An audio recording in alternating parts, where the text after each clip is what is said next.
Hi everyone and welcome to today's webinar, How to Use the Power of Games to Engage Employees on Sustainability.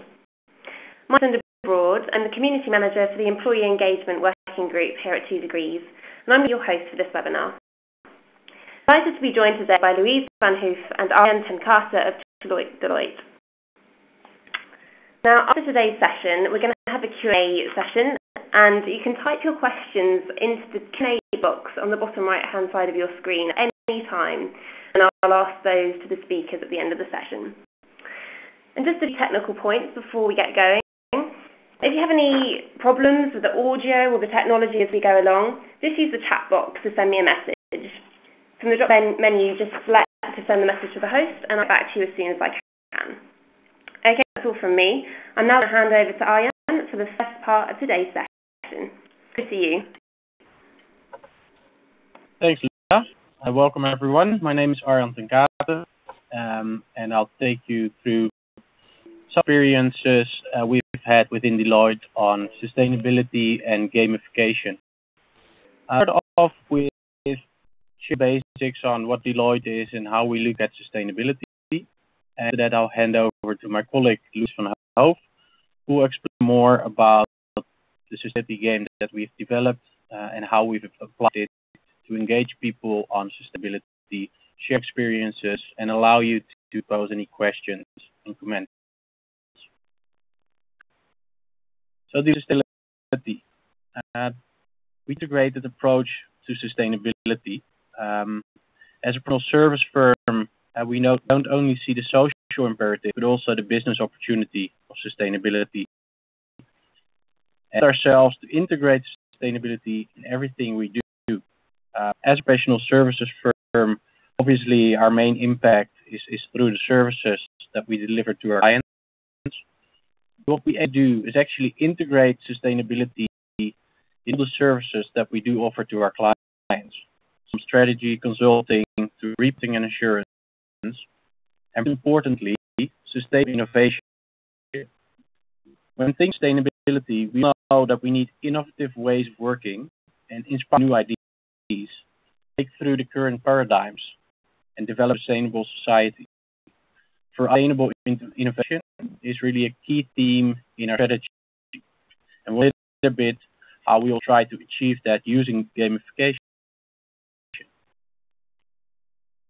Obviously, as Deloitte, we also have our own impact, besides the fact that we advise clients. We have buildings, we drive cars, and we travel. A slide, we all try to practice what we preach, and we focus measuring our impact, not only on the carbon footprint, but also impact that we have on society. Global program running with local functions in place, stimulate local economies, applying educational programs. We do the financial side of things, but also on how we distribute the economic value that we create. Found in our annual reports, which are available on our websites. Relevant note is that obviously we follow the GRI standards for sustainability reporting. We have a global consolidated report with an application level B+. In the Netherlands, we've just recently released our third GRI A+ report, so we're proud of that as well. We also face a lot of challenges when it comes to sustainability and how to truly embed sustainability in the hearts of our people. And that's where we get the idea of gamification.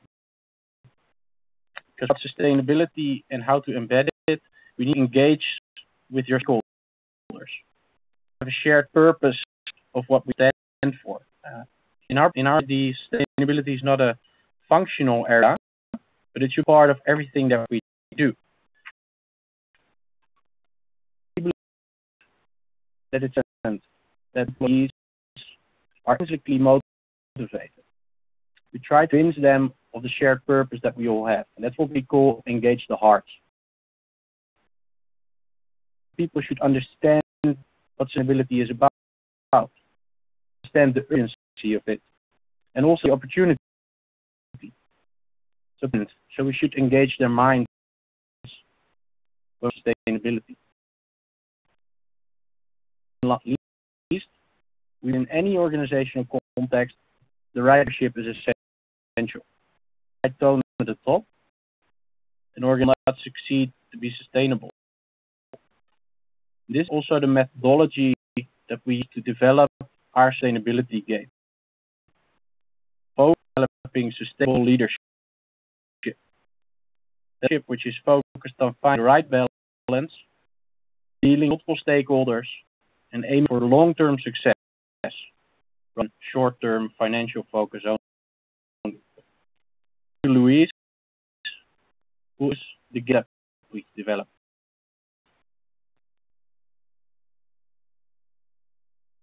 Thank you. I'll first explain to you something about what we think gamification is, or what we read about gamification, and then I'll make the switch to the game we have been playing. Gamification is basically taking the essence of games, so challenge, fun, passion, etc., and applying it in the real world, but without major consequences regarding actions. Gamification is also no longer just for kids. The average game player today is 37 years old, and almost half of them are women, and the rest obviously are men. Games are also not only about winning or getting in at the highest rank in a list, but there are different motivators which make people play a game and enjoy it and keep playing it. And it depends also on how you are motivated yourself. For example, are you a creative person? You might be motivated by the fact that if you run through a city and you later on look on your computer, the track you run, that it's a beautiful letter A. Or the fact that it's a skill game, and together with other people, you try to achieve certain goals, like word feud, making sure that you have a lot of people to play with and see how you can cooperate.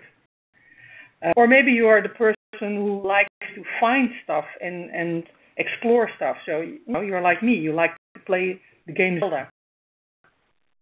You like to conquer a lot of other people and try to expand, and that could be the World of Warcraft. And right bottom side of the screen, you see a little screen of our game used for sustainability, but we'll talk about that later. Important here is that different people have different ways of getting motivated. So that the game shouldn't only be about winning, but should have other parameters also in itself, motivate different types of persons. So why should we use gaming? What are the benefits? You can tell someone something you want them to remember or to learn. You can down, you can show them.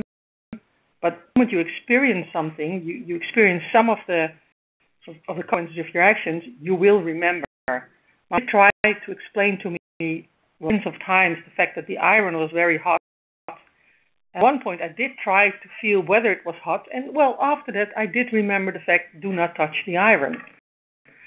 Well, it doesn't try to go that far, but try to show you the consequences, both good and bad, positive and negative, of your actions, which more stick in your mind. You have to experience it yourself.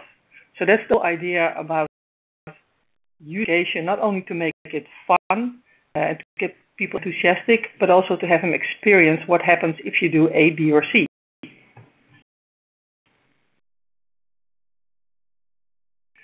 Well, this is a slide, but a couple things here.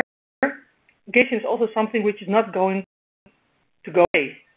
On average, now kids play 10,000 hours games before they reach the age of 18. Well, 10,000 hours trying to study something or trying out something. You could, for example, play the violin very well. People are spending that amount of hours on this. Why not use that to learn people something, as they obviously seem to enjoy it? Going to go away. I think people are even playing more games and more different types of games they used to do a couple of years ago, basically. The fact that everyone carries around a tablet now and if, well, half the world is on Facebook, also contributes to that fact.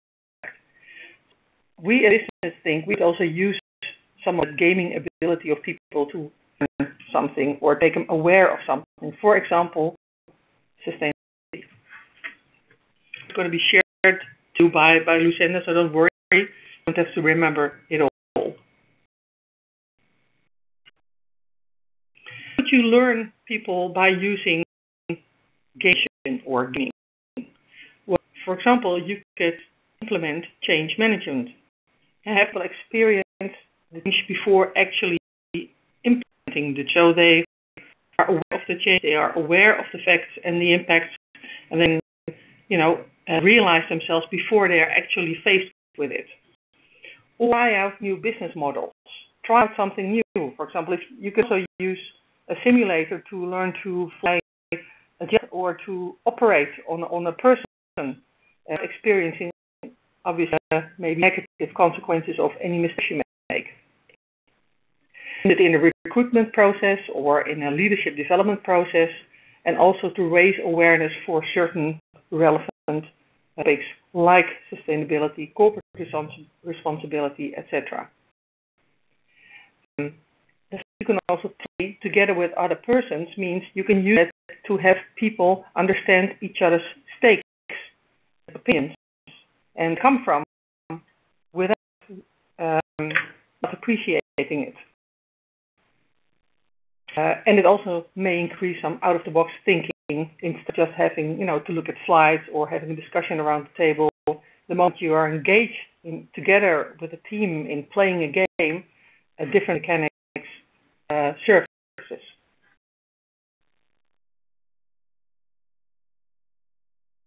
I'll hand you over to for the next slide to Arjen again to talk a bit about his experience within companies with our simulation game.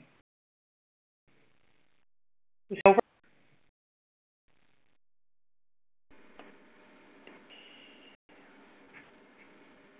Thanks, Louise. So within Deloitte, we've developed a business simulation game that allows you to be a member of a growing business where you have to thrive for a period of 12 years, leading the business to sustainable success. And the way you encounter a lot of issues and a lot of opportunities, all related to the topic of sustainability. The game that we've developed is customized to specific context. On the current slide, you see some of the companies that we've played it with. It's focused on aligning the various perspectives of people, bring together from different functions, being from finance, HR, commercial areas, and working together on issues that sustainability may raise for the company. What we did at Siemens is brought a number of commercial people together to try to sell as much as possible. We provide them with a number of dilemmas added in the game, focus on the long-term effects of your decision, especially in a highly competitive environment where you on short-term financial results. The effects of your deal might not be the obvious one. With Siemens, we played game with the board and with a group of commercial managers, and together that we defined a strategy of how to embed sustainability in their programs, and doing it out also in playing the games together with their customers, ensure that the alignment on this team is achieved with their stakeholders rather than only internally. An example is Siege, which is a manufacturing company where we their top 100 leaders, most of them being factory leaders, factory managers, through a training program where with them we played the game and we raised awareness of what sustainability is all about, and translating it back into their day-to-day business. So they, in their local factory, in their local business, creatable solutions and sustainable innovations to ensure long-term sustainability of their business. We also have the importance of education.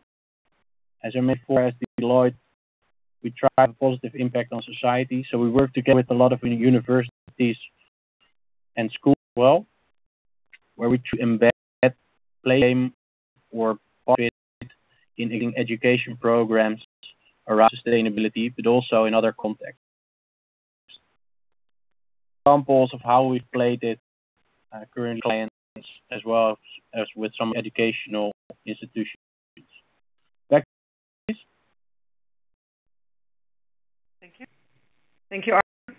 I'll tell you a bit more about one of our games to give you a bit of a feeling of how that could work, gamification in business life regarding sustainability. As I said, the simulation game is about playing to pretend to be the management of an existing company together with a group of people, get around the table and trying to take decisions under pressure.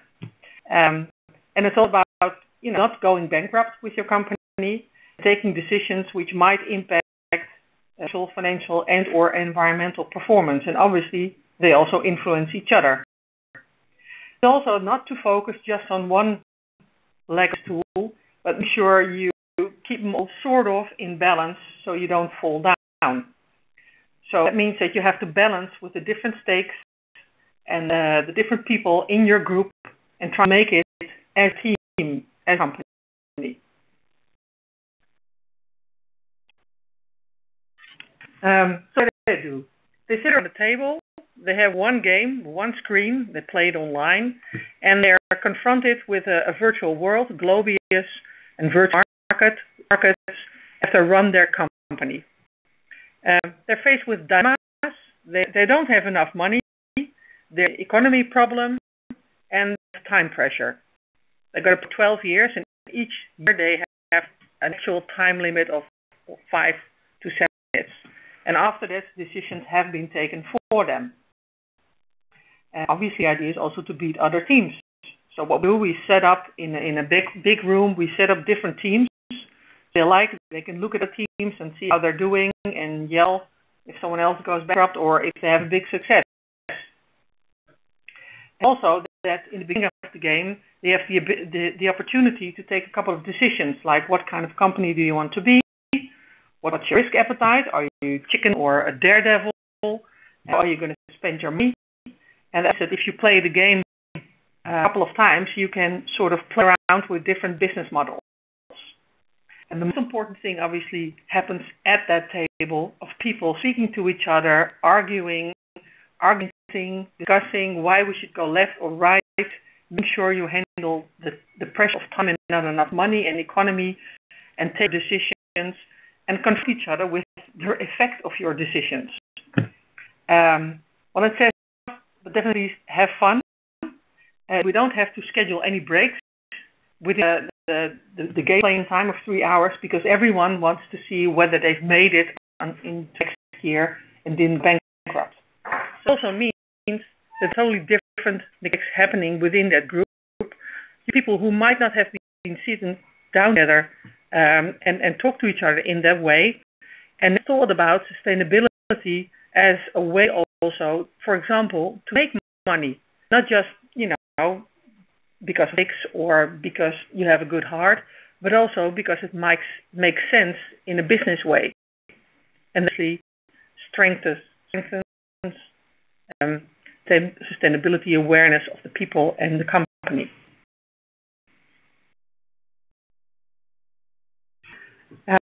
Well, the picture on the right-hand side is trying to explain the fact that the people at the table, that one game running that one company, also make sure they also all deal with issues they're facing. You cannot just focus on one, and you have to do it together. So you must have a strong focus on sustainability, but if you're not financially healthy as a company, you won't do it. Or you can just focus on the financial aspects of your company, but if your employees and your customers start complaining about the fact that you're polluting or you have your child labor or what have you, that will have an effect on the financial performance. So everything is linked together, and there are drivers behind the game which influence each other and influence the profit by the revenue and the cost.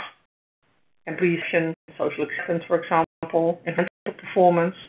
So everything you choose, every decision you take might have a negative and a positive effect on one or more of these value drivers. And the whole balancing act they have to do. And obviously, that's what you see on the left-hand side at the bottom.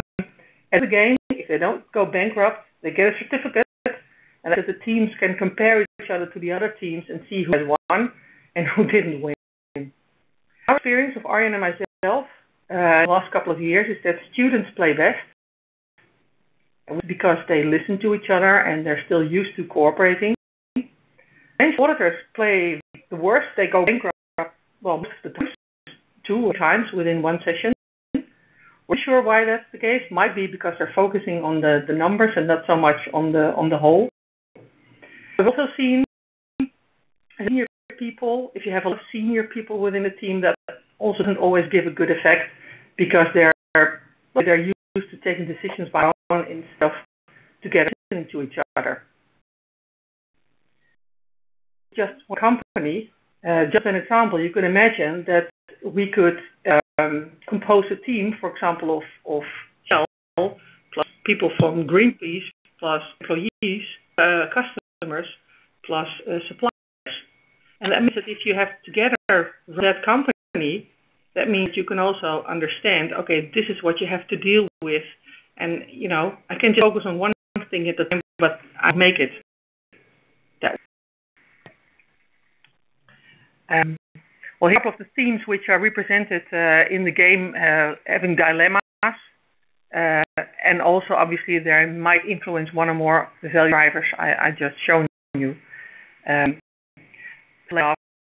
Philanthropy, disasters, like someone said to me the last time, oh, now they're on strike again. You know, it's always something. Yeah, that's in real life. You have to manage it all.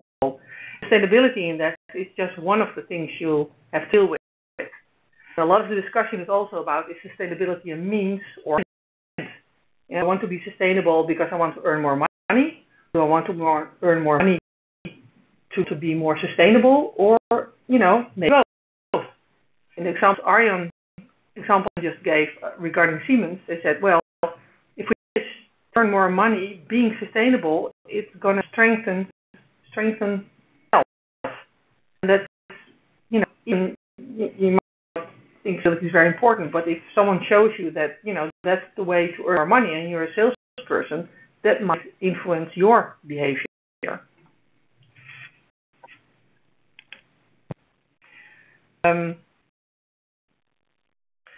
We give people feedback on how they played, how they took decisions. We ask the people in the group, you know, what is sustainability to you personally? How did you experience this? How do you see that in your company working? And I'm going a bit quick now because of the time.